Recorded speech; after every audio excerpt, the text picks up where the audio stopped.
Welcome back to The Explainer. Today we're tackling something absolutely crucial, something literally every single one of us deals with. We're asking a deeply personal question. Why is it that some relationships make us healthier, stronger, and just generally more confident, while others leave us completely exhausted and feeling small? We're going to break down the exact hidden dynamics that dictate the quality of our connections, pulling from profound philosophical observations and the hard empirical science of human behavior. Okay, let's dive into this. Think about your own life for just a second. We have all experienced this, right? Some people enter your life and somehow you just become more yourself. You feel grounded, capable, really vibrant. But then there are others who leave you constantly second-guessing your own reality, or just feeling completely drained. So what truly separates these two types of connections? To get a handle on this, imagine you're pitching a new, kind of risky idea to two different friends. Friend A immediately lights up and says, "Let's try." Boom, they've just fostered a space for growth and risk-taking. Friend B, however, reacts with something like, "You'll never be good enough," or maybe they just give you this subtle, dismissive eye roll that makes you instantly withdraw. The environment they create fundamentally alters your behavior. The exact same person, you, can act completely creatively or totally defensively, based entirely on who happens to be in the room with you. So what's going on here? Well, relationships aren't just external events happening to us. They are actually the foundation shaping our behaviors and how we see ourselves. Think of relationships as both a mirror and the soil. They're the soil where our identities, our everyday habits, and our confidence take root and grow. And they're the mirrors reflecting back to us exactly who we are and what we're worth. If that soil is depleted or if that mirror is distorted, our sense of self warps right along with it. To figure out why this happens, we kind of have to look at our biology. Relationship research points to this wild concept called emotional contagion.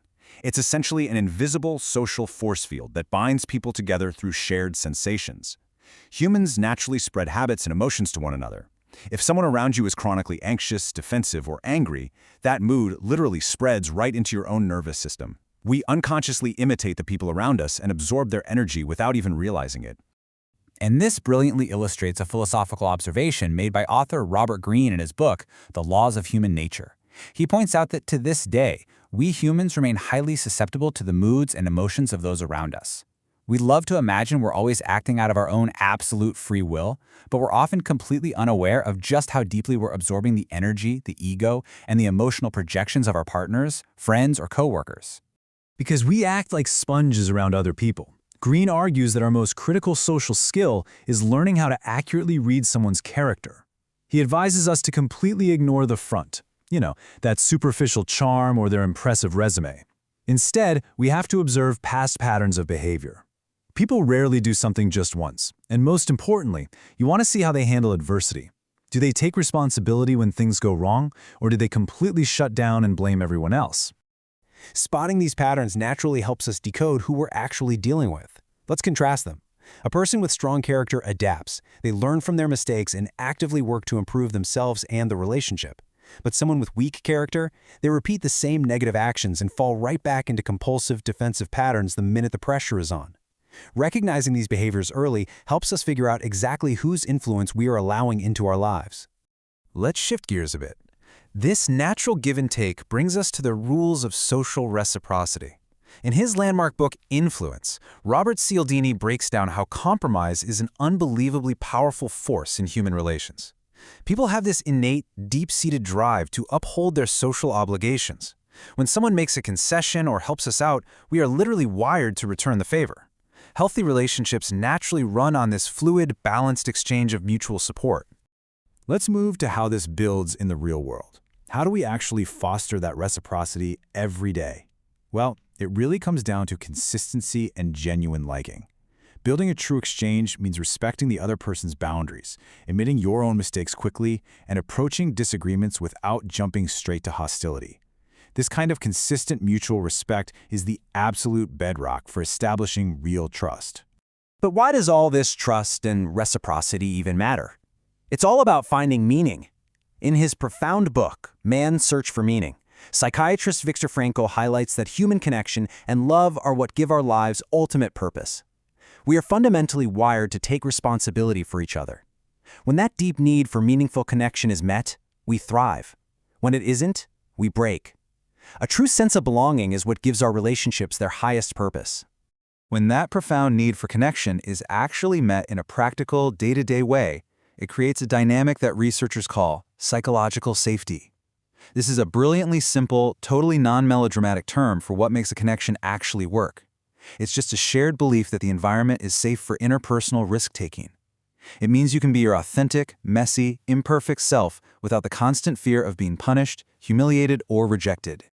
Let's bring back our two friends to see psychological safety in action. Friend A builds safety through mutual purpose. They genuinely care about your shared goals, and you know they want the best for both of you, which makes hard conversations totally possible. Friend B, though, relies entirely on self-interest. If their only goal in a conversation is to make you feel guilty or to force their own way, the conversation is doomed before you even open your mouth. Mutual purpose is the mandatory entry fee for a healthy connection. But hey, we're all human, right? Sometimes that psychological safety completely breaks down. Fortunately, research gives us very actionable steps to fix it. First, clearly share your good intent so the other person knows you aren't attacking them. Second, apologize if your actions caused actual pain. And third, use contrasting. Simply explain what you don't intend, followed immediately by what you do intend. It fixes misunderstandings fast and stops defensiveness right in its tracks. Now, what's really interesting here is what happens when we synthesize all of this. A clear checklist for a healthy connection starts to emerge. Healthy relationships consistently show mutual respect, a shared purpose, plenty of room for absolute authenticity, high psychological safety, and, honestly, this might be the most crucial one, the ability to effectively repair conflict when things go wrong, rather than just letting resentments quietly fester in the background. Now, obviously, not every relationship hits that mark, but if you're trying to figure out why a particular connection is draining the life out of you, it is absolutely vital that we focus strictly on observable behaviors. We want to entirely avoid throwing around pop psychology buzzwords or clinically diagnosing our friends as toxic or narcissists just because of ordinary relationship friction. Labels shut down understanding. Behaviors, though, behaviors can be objectively seen, measured, and addressed. So what exact behaviors should you be looking for? Well, watch out for highly one-sided effort, where reciprocity is just dead.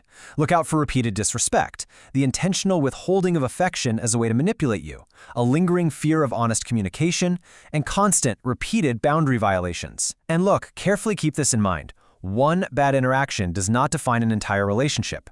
What we're looking for are rigid, repeating patterns that slowly erode the connection over time. When those exact negative behaviors turn into deeply ingrained patterns, they create a really destructive environment. Unresolved anger, constant defensiveness, and a total lack of reciprocity literally poison a relationship. They make it completely impossible to see the other person fairly, which destroys trust and ultimately leaves us totally isolated behind our own defensive walls. So the crucial point is this. The actual quality of your relationship really just comes down to contrasting choices made in everyday moments of stress. When conflict pops up, friend A seeks to understand, apologizes if needed, and works to restore safety. Friend B defends their ego at all costs, manipulates the narrative, and entirely avoids mutual purpose. The accumulation of these tiny daily choices dictates whether a relationship will be a mirror that elevates you or soil that starves you. And that brings us to a truly powerful concluding thought, bringing together everything we've explored today. The goal of connection isn't perfection. The right people don't magically make you perfect. Instead, through mutual respect, psychological safety, and shared purpose, they simply make it easier for you to become the person you actually want to be. They provide that stable, nourishing soil that allows your true potential to grow. As we wrap up this explainer, I'd love for you to take a quick second and reflect on your own inner circle. Based on everything we've uncovered today about character, reciprocity, and finding meaning, what quality do you value most in the people you keep close? Really think about it. Look for those observable behaviors in your own life and keep fostering the connections that actually help you grow. Thank you so much for joining me today, and I'll see you in the next explainer.